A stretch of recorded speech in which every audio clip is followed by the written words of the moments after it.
This letter had no sender, no address, just these haunting words. Daniel, we have been waiting for you.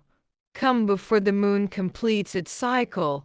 You belong with us. Daniel's voice trembles. Who sent this? And why does it feel like I've read it before? A deep breath. His hands shake as he folds the letter. The storm outside rages on. I don't remember ever being here. Yet something about this place feels disturbingly familiar. Footsteps crunch on wet gravel. The iron gates creak open. The mansion looms in the darkness, its windows staring like hollow eyes. I should leave, but something is pulling me inside. A gust of wind. The front door groans open on its own. Candlelight flickers in the hallway. A shadow moves. Is someone there? Silence. Then a voice. Soft, chilling. Welcome home, Daniel. The door slams shut behind him. Dark, rainy night. Thunder rumbles in the distance. A lone car drives down an empty road, its headlights cutting through the fog. Daniel tightened his grip on the steering wheel. The letter sat on the passenger seat. Its words burned into his mind. Daniel, we have been waiting for you. Come before the moon completes its cycle. You belong with us. No sender. No return address. Just the Siri command. He glanced at his phone, no signal. The road twisted through dense woods, leading him toward a place he didn't remember yet felt unsettlingly familiar. And then, there it was. A towering Victorian mansion stood at the end of the road, its iron gates creaking in the wind. The windows flickered with dim candlelight, as if expecting him. His chest tightened. This is insane. Why did I even come here? But before he could turn back, the gates swung open on their own. A chill crawled up his spine. He parked the car, grabbed the letter, and stepped into the cold night air. The mansion loomed over him like a sleeping beast, waiting to wake. With hesitant steps, he pushed the heavy wooden doors open. Silence. The grand hallway stretched into darkness, lined with old portraits whose eyes seemed to follow him. A chandelier above flickered weakly, casting eerie shadows. Then, a whisper. Welcome home, Daniel. He spun around. 3 women stood at the top of the grand staircase, their silhouettes barely visible in the dim candlelight. Tall, elegant, unnaturally still. His heart pounded. Who are you? His voice wavered. The woman in the center took a step forward. The dim light caught her face, porcelain skin, deep-set eyes that held secrets older than time. You don't remember us, do you? She said softly. Daniel swallowed. No, should I? The second woman, raven-haired, lips blood-red, smirked. You will. The third, the youngest looking, tilted her head. Or maybe you don't want to. A door creaked open somewhere behind him. The wind howled through the mansion. Daniel took a step back. This is a mistake, he muttered. I shouldn't be here. The first woman placed a hand on the railing, her nails tapping against the wood. You were always meant to come back, Daniel. Lightning flashed outside, and for a split second, the shadows behind them moved. Not theirs. Something else. Something waiting. Celine smiled softly. Come. You must be tired from your journey. She gestured toward the dimly lit corridor. Daniel hesitated but followed, his mind racing. Ivy lingered behind, watching him intently. The dining hall was grand, almost too perfect. A long table was set with an extravagant feast: roasted meat, exotic fruits, and wine as dark as ink. Daniel sat at the table, but his appetite was absent. Ivy poured him a glass of wine, her fingers grazing his wrist. "Drink. It will help you remember." Her words sent a chill down his spine.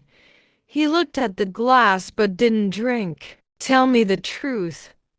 Why am I here?" Rain, the quietest of the three, looked up from her plate. Her voice was barely above a whisper. "Because you promised." Daniel's grip tightened on the glass. "I don't remember making any promises." Celine smiled slightly. "Not in this life." Daniel's pulse quickened. Before he could respond, a sudden scraping sound filled the room. His head snapped toward the far end of the table. One of the chairs moved on its own. Then another, slowly, as if someone unseen was taking a seat. His breath hitched. "The hell?" The candle flames trembled. A shadow passed across the room, but there was no one there. A whisper, faint but unmistakable, brushed against his ear. "You left us to die." Daniel pushed his chair back, heart pounding. The women watched him with unreadable expressions. Ivy smiled softly, almost amused. "You really don't remember, do you?" Later that night, unable to shake his unease, Daniel wandered through the mansion's dimly lit halls. The portraits lining the walls seemed older than the house itself. Then he stopped. His breath caught in his throat. His own face stared back at him from a 19th century painting. The nameplate below read, "Elias Blackwood, 1887. Daniel took a step closer, his fingers trembling as he reached out to touch the frame. "No, this isn't possible." A soft voice behind him made him jump. "It is." Daniel turned sharply. Rain stood there, her expression unreadable. She held an old, faded locket in her hand, gripping it so tightly her knuckles were white. "Who was he?"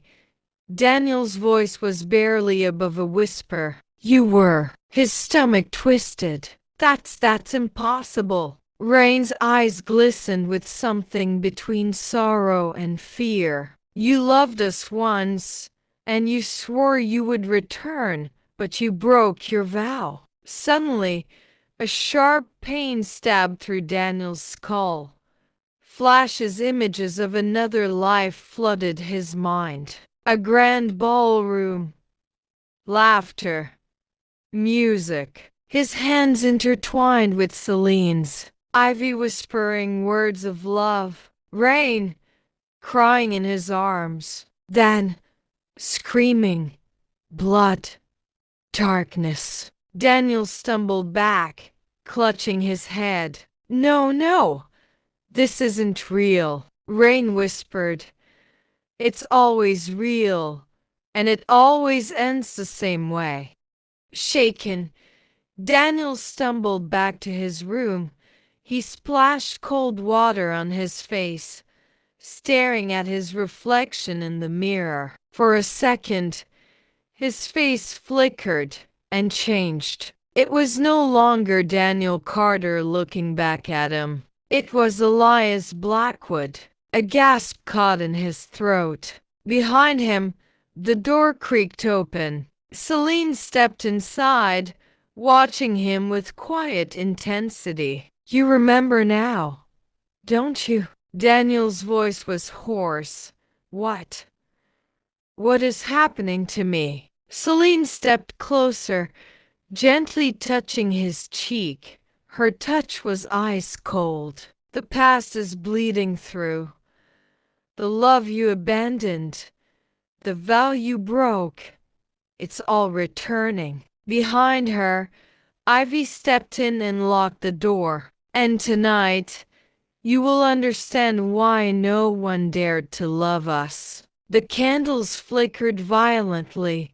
The room suddenly felt smaller, suffocating. Then, a slow creaking noise. The wardrobe in the corner began to open by itself. Daniel stared, frozen in terror. A shadow moved inside it. A hand, pale, skeletal, reached out. A whisper, this time unmistakable, filled the room. You never should have come back. Daniel's breath stopped.